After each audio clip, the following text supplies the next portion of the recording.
नमस्कार विद्यार्थी मित्रांनो, स्वागत आहे तुमचं भाऊ पोलीस स्टडी या यूट्यूब चॅनलवर. तर आज आपण महाराष्ट्राचा भूगोल याच्यावरील वन लाइनर प्रश्न घेऊन आलेलो आहेत.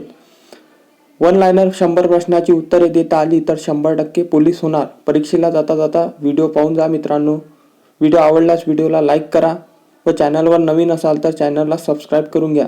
चला तर मग प्रश्नाला सुरुवात करूया. तर प्रश्न क्रमांक 1 आहे मित्रांनो, महाराष्ट्राचे एकूण क्षेत्रफळ किती आहे? तर मित्रांनो, महाराष्ट्राचे एकूण क्षेत्रफळ हे 3,07,713 चौरस किलोमीटर आहे मित्रांनो. पुढील प्रश्न पाहूया मित्रांनो. प्रश्न क्रमांक 2 आहे, क्षेत्रफळाच्या दृष्टीने महाराष्ट्राचा भारतात कितवा क्रमांक लागतो? तर मित्रांनो, क्षेत्रफळाच्या दृष्टीने महाराष्ट्राचा भारतात हा 3रा क्रमांक लागतो. पुढील प्रश्न पाहूया मित्रांनो. प्रश्न क्रमांक 3 आहे, महाराष्ट्राला किती किमी लांबीचा समुद्र किनारा लाभलेला आहे? तर मित्रांनो, महाराष्ट्राला 720 किलोमीटर लांबीचा समुद्र किनारा लाभलेला आहे. पुढील प्रश्न पाहूया. प्रश्न क्रमांक 4 आहे, महाराष्ट्राची पूर्व व पश्चिम लांबी सुमारे किती आहे? तर महाराष्ट्राची पूर्व पश्चिम लांबी सुमारे 800 किलोमीटर आहे. पुढील प्रश्न पाहूया. प्रश्न क्रमांक 5 आहे, महाराष्ट्राची उत्तर दक्षिण रुंदी सुमारे किती आहे? तर मित्रांनो, महाराष्ट्राची उत्तर दक्षिण रुंदी सुमारे 700 किलोमीटर आहे. पुढील प्रश्न पाहूया. महाराष्ट्राची स्थापना केव्हा झाली? तर मित्रांनो, महाराष्ट्राची स्थापना ही 1 मे 1960 रोजी झालेली आहे. पुढील प्रश्न पाहूया. प्रश्न क्रमांक 7 आहे, सह्याद्री पर्वताला दुसऱ्या कोणत्या नावाने ओळखले जाते? तर मित्रांनो, सह्याद्री पर्वताला दुसऱ्या नावाने म्हणजेच पश्चिम घाट या नावाने ओळखले जाते. पुढील प्रश्न पाहूया.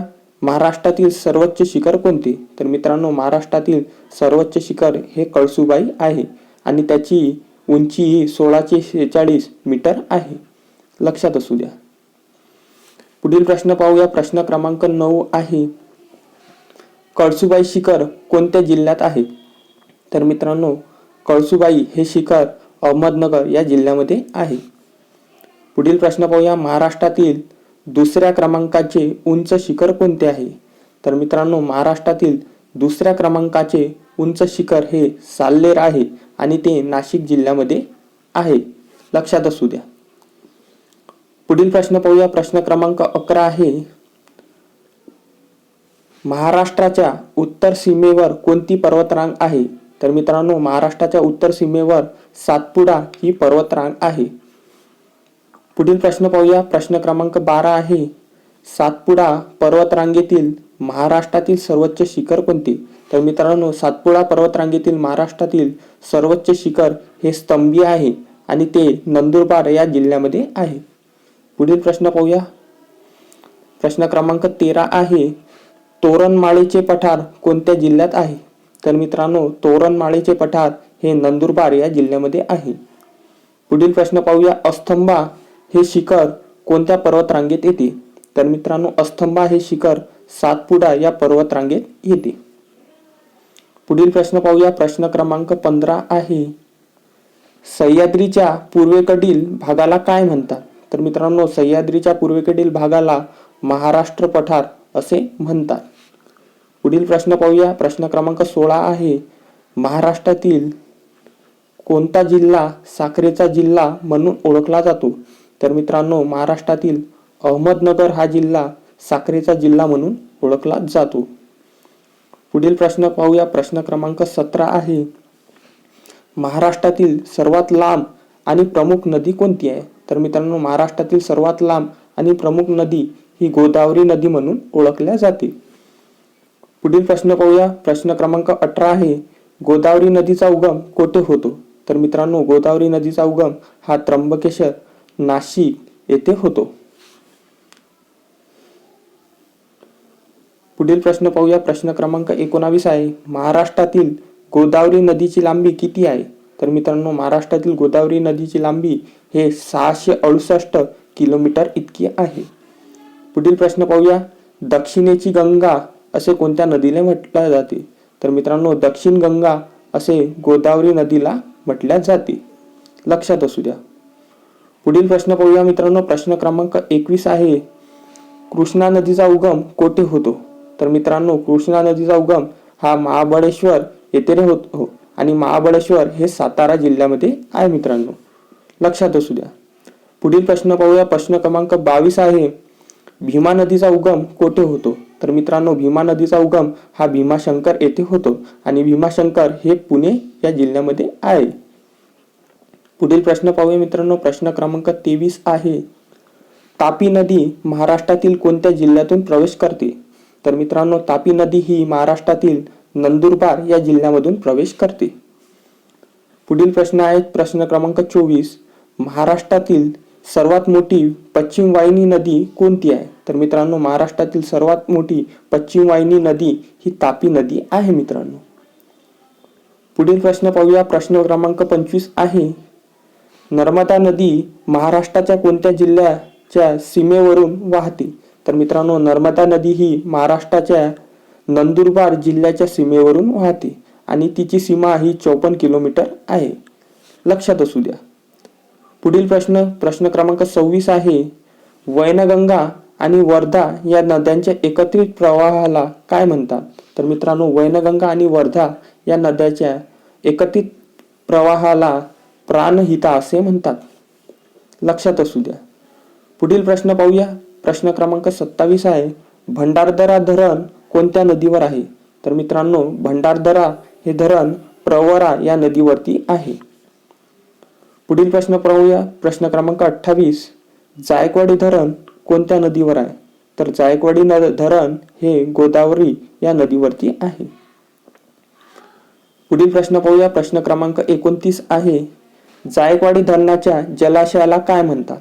तर जायकवाडी धरणाच्या जलाशयाला नाथसागर असे म्हणतात. पुढील प्रश्न पाहूया. प्रश्न क्रमांक 30 आहे, पानशेत धरण कोणत्या नदीवर आहे? तर पानशेत धरण हे आंबी नदीवरती आहे मित्रांनो, लक्षात असू द्या. पुढील प्रश्न पाहूया. प्रश्न क्रमांक 31 आहे, महाराष्ट्राचे मँचेस्टर कोणत्या शहराला म्हणतात? तर मित्रांनो, महाराष्ट्राचे मँचेस्टर हे इचलकरंजी या शहराला म्हणतात आणि इचलकरंजी हे कोल्हापूर या जिल्ह्यामध्ये आहे मित्रांनो. पुढील प्रश्न पाहूया. प्रश्न क्रमांक 32, महाराष्ट्राची पर्यटन राजधानी कोणती? तर महाराष्ट्राची पर्यटन राजधानी छत्रपती संभाजीनगर म्हणून ओळखली जाते. पुढील प्रश्न पाहूया. प्रश्न क्रमांक 33 आहे, महाराष्ट्राची ऐतिहासिक राजधानी कोणती आहे? तर महाराष्ट्राची ऐतिहासिक राजधानी म्हणून कोल्हापूर हे ओळखल्या जाते मित्रांनो, लक्षात असू द्या. पुढील प्रश्न पाहूया. प्रश्न क्रमांक 34, महाराष्ट्राची उपराजधानी कोणती? तर महाराष्ट्राची उपराजधानी ही नागपूर म्हणून ओळखली जाते. पुढील प्रश्न पाहूया. प्रश्न क्रमांक 35 आहे, विदर्भातील नंदनवन कशाला म्हणतात? तर विदर्भातील नंदनवन हे चिखलदरा याला म्हणतात आणि चिखलदरा हे अमरावती या जिल्ह्यामध्ये आहे मित्रांनो, लक्षात असू द्या. पुढील प्रश्न पाहूया. प्रश्न क्रमांक 36 आहे, थंड हवेचे ठिकाण माथेरान कोणत्या जिल्ह्यात आहे? तर थंड हवेचे ठिकाण माथेरान हे रायगड या जिल्ह्यामध्ये आहे मित्रांनो. पुढील प्रश्न पाहूया. प्रश्न क्रमांक 37 आहे, महाबळेश्वर हे थंड हवेचे ठिकाण कोणत्या जिल्ह्यात आहे? तर महाबळेश्वर हे थंड हवेचे ठिकाण सातारा या जिल्ह्यामध्ये आहे मित्रांनो. पुढील प्रश्न पाहूया. प्रश्न क्रमांक 38 आहे, सातपुडा पर्वतातील चिखलदरा हे शिखर कोणत्या जिल्ह्यात आहे? तर सातपुडा पर्वतातील चिखलदरा हे शहर अमरावती या जिल्ह्यामध्ये आहे मित्रांनो. पुढील प्रश्न पाहूया. प्रश्न क्रमांक 39 आहे, महाराष्ट्रातील सर्वाधिक पावसाचे ठिकाण कोणते? तर मित्रांनो, महाराष्ट्रातील सर्वाधिक पावसाचे ठिकाण आंबोली आहे आणि आंबोली हे सिंधुदुर्ग जिल्ह्यातील आहे मित्रांनो. पुढील प्रश्न पाहूया. प्रश्न क्रमांक 40, महाराष्ट्रातील सर्वात कमी पाऊस पडणारा जिल्हा कोणता आहे? तर महाराष्ट्रातील सर्वात कमी पाऊस पडणारा जिल्हा हा सोलापूर जिल्हा म्हणून ओळखला जातो. पुढील प्रश्न पाहूया. प्रश्न क्रमांक 41 आहे, महाराष्ट्रातील प्रथम क्रमांकाचा साक्षर जिल्हा कोणता आहे? तर महाराष्ट्रातील प्रथम क्रमांकाचा साक्षर जिल्हा हा मुंबई उपनगर म्हणून ओळखला जातो. पुढील प्रश्न पाहूया. प्रश्न क्रमांक 42, महाराष्ट्रातील सर्वात कमी साक्षरतेचा जिल्हा कोणता आहे? तर महाराष्ट्रातील सर्वात कमी साक्षरतेचा जिल्हा हा नंदुरबार जिल्हा म्हणून ओळखला जातो. पुढील प्रश्न पाहूया. प्रश्न क्रमांक 43 आहे. महाराष्ट्रातील सर्वाधिक वनांचे प्रमाण असलेला जिल्हा कोणता? तर महाराष्ट्रातील सर्वाधिक वनांचे प्रमाण असलेला जिल्हा हा गडचिरोली जिल्हा म्हणून ओळखला जातो. पुढील प्रश्न पाहूया. प्रश्न क्रमांक 44. महाराष्ट्रातील सर्वात कमी वनांचा जिल्हा कोणता? तर मित्रांनो, महाराष्ट्रातील सर्वात कमी वनांचा जिल्हा हा लातूर जिल्हा म्हणून ओळखला जातो. पुढील प्रश्न पाहूया. प्रश्न क्रमांक 45 आहे. महाराष्ट्रात तांबडी मृदा कोणत्या भागात आढळते? तर मित्रांनो, महाराष्ट्रात तांबडी मृदा हे कोकण आणि पूर्व विदर्भ या विभागात आढळते. पुढील प्रश्न पाहूया. कापसाच्या पिकासाठी कोणती मृदा उत्तम असते? तर कापसाच्या पिकासाठी हे काळी आणि रेंगूर मृदा ही उत्तम असते. लक्षात असू द्या. पुढील प्रश्न पाहूया. प्रश्न क्रमांक 47 आहे. महाराष्ट्रात दगडी कोळशाचे साठे प्रामुख्याने कोठे आढळतात? तर महाराष्ट्रात दगडी कोळशाचे साठे प्रामुख्याने चंद्रपूर आणि यवतमाळ या 2 जिल्ह्यामध्ये आढळतात. लक्षात असू द्या. पुढील प्रश्न पाहूया. प्रश्न क्रमांक 48 आहे. बॉक्साईटचे साठे महाराष्ट्रात कोणत्या जिल्ह्यात आढळतात? तर मित्रांनो, बॉक्साईटचे साठे हे महाराष्ट्रात कोल्हापूर आणि रत्नागिरी या 2 जिल्ह्यामध्ये आढळतात. पुढील प्रश्न पाहूया. प्रश्न क्रमांक 49 आहे. महाराष्ट्रातील पहिले जलविद्युत केंद्र कोणते आहे? तर मित्रांनो, महाराष्ट्रातील पहिले जलविद्युत केंद्र हे खापोली, रायगड या जिल्ह्यामध्ये आहे मित्रांनो. पुढील प्रश्न पाहूया. प्रश्न क्रमांक 50 आहे. तारापूर हे अणुशक्ती केंद्र कोणत्या जिल्ह्यामध्ये आहे? तर तारापूर हे अणुशक्ती केंद्र पालघर या जिल्ह्यामध्ये आहे. लक्षात असू द्या मित्रांनो. पुढील प्रश्न पाहूया. प्रश्न क्रमांक 51 आहे. कोयना प्रकल्पाला काय म्हणतात? तर कोयना प्रकल्पाला महाराष्ट्राची भाग्यलक्ष्मी असे म्हणून ओळखतात. पुढील प्रश्न पाहूया मित्रांनो. प्रश्न क्रमांक 52 आहे. महाराष्ट्रातील सर्वात मोठा बहुउद्देशीय प्रकल्प कोणता? तर मित्रांनो, महाराष्ट्रातील सर्वात मोठा बहुउद्देशीय प्रकल्प हा जायकवाडी प्रकल्प म्हणून ओळखला जातो. पुढील प्रश्न पाहूया. प्रश्न क्रमांक 53 आहे. संत्र्याच्या उत्पादनासाठी कोणता जिल्हा प्रसिद्ध आहे? तर मित्रांनो, संत्र्याच्या उत्पादनासाठी नागपूर हा जिल्हा प्रसिद्ध आहे. लक्षात असू द्या. पुढील प्रश्न पाहूया. प्रश्न क्रमांक 54 आहे. केळीच्या उत्पादनासाठी कोणता जिल्हा प्रसिद्ध आहे? तर केळीच्या उत्पादनासाठी जळगाव हा जिल्हा प्रसिद्ध आहे मित्रांनो. पुढील प्रश्न पाहूया. प्रश्न क्रमांक 55 आहे. हापूस आंब्यासाठी कोणता भाग प्रसिद्ध आहे? तर मित्रांनो, हापूस आंब्यासाठी कोकण आणि रत्नागिरी आणि सिंधुदुर्ग हा भाग प्रसिद्ध आहे मित्रांनो. पुढील प्रश्न पाहूया. प्रश्न क्रमांक 56 आहे. द्राक्ष उत्पादनासाठी प्रसिद्ध असलेले ठिकाण? तर मित्रांनो, द्राक्ष उत्पादनासाठी प्रसिद्ध असलेले ठिकाण नाशिक हे म्हणून ओळखले जाते आणि सांगली आणि तासगाव हे पण ओळखले जाते मित्रांनो. लक्षात असू द्या. पुढील प्रश्न पाहूया. प्रश्न क्रमांक 57 आहे. महाराष्ट्रातील पहिले मातीचे धरण कोणते? तर महाराष्ट्रातील पहिले मातीचे धरण हे गंगापूर धरण म्हणून ओळखले जाते आणि गंगापूर धरण हे नाशिक जिल्ह्यामध्ये आहे मित्रांनो. पुढील प्रश्न पाहूया. प्रश्न क्रमांक 58 आहे. विदर्भातील सर्वात मोठी नदी कोणती? तर मित्रांनो, विदर्भातील सर्वात मोठी नदी ही वैनगंगा नदी म्हणून ओळखली जाते. पुढील प्रश्न पाहूया. प्रश्न क्रमांक 59 आहे. मुळा आणि मुठा या नद्यांच्या संगमावर कोणते शहर आहे? तर मित्रांनो, मुळा मुठा या नद्यांच्या संगमावर पुणे हे शहर आहे मित्रांनो. पुढील प्रश्न पाहूया. प्रश्न क्रमांक 60 आहे. पंचगंगा नदी कोठे उगम पावते? तर पंचगंगा नदी हे कसबा आणि बावडा येथे उगम पावते आणि कसबा आणि बावडा हे कोल्हापूर जिल्ह्यामध्ये आहे मित्रांनो. लक्षात असू द्या. पुढील प्रश्न पाहूया. प्रश्न क्रमांक 61 आहे मित्रांनो. गोदावरी आणि प्रवरा या नद्यांचा संगम कोठे होतो? तर गोदावरी आणि प्रवरा या नद्यांचा संगम हा टोके येथे होतो आणि टोके हे अहमदनगर जिल्ह्यामध्ये आहे मित्रांनो. पुढील प्रश्न पाहूया. भीमा आणि नीरा या नद्यांचा संगम कोठे होतो? तर मित्रांनो, भीमा आणि नीरा या नद्यांचा संगम हे नीरा नृसिंगपूर पुणे येथे होतो मित्रांनो. लक्षात असू द्या. पुढील प्रश्न पाहूया. प्रश्न क्रमांक 63 आहे. अजिंठा आणि वेरूळ ह्या लेणी कोणत्या जिल्ह्यात आहे? तर मित्रांनो, अजिंठा आणि वेरूळ ह्या लेणी छत्रपती संभाजीनगर या जिल्ह्यामध्ये आहे मित्रांनो. पुढील प्रश्न पाहूया. प्रश्न क्रमांक 64 आहे. घारापुरी एलिफंटा लेणी कोणत्या जिल्ह्यात आहे? तर घारापुरी एलिफंटा लेणी हे रायगड या जिल्ह्यामध्ये आहे मित्रांनो. लक्षात असू द्या.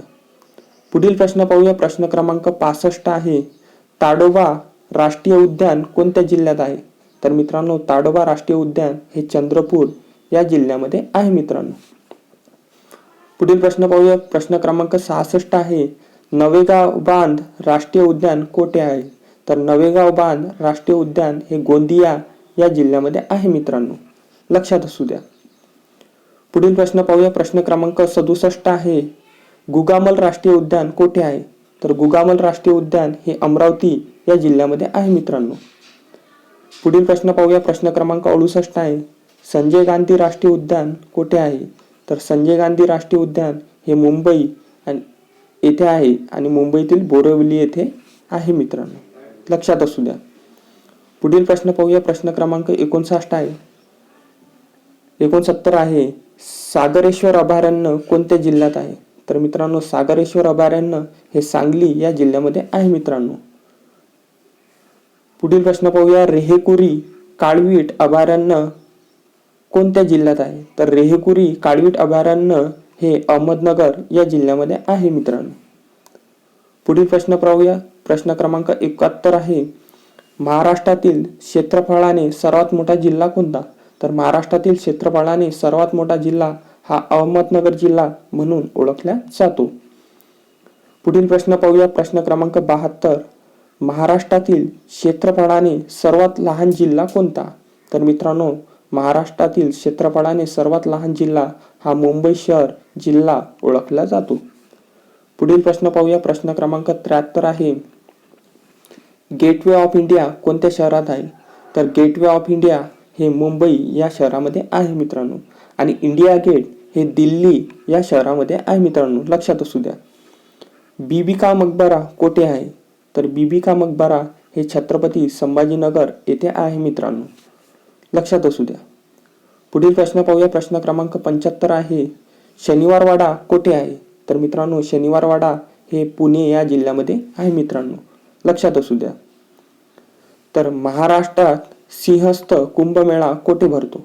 तर महाराष्ट्रात सिंहस्थ कुंभमेळा हा नाशिक या ठिकाणी भरतो मित्रांनो. लक्षात असू द्या. पुढील प्रश्न पाहूया. प्रश्न क्रमांक 77 आहे. अष्टविनायकाची 5 स्थाने कोणत्या जिल्ह्यात आहे?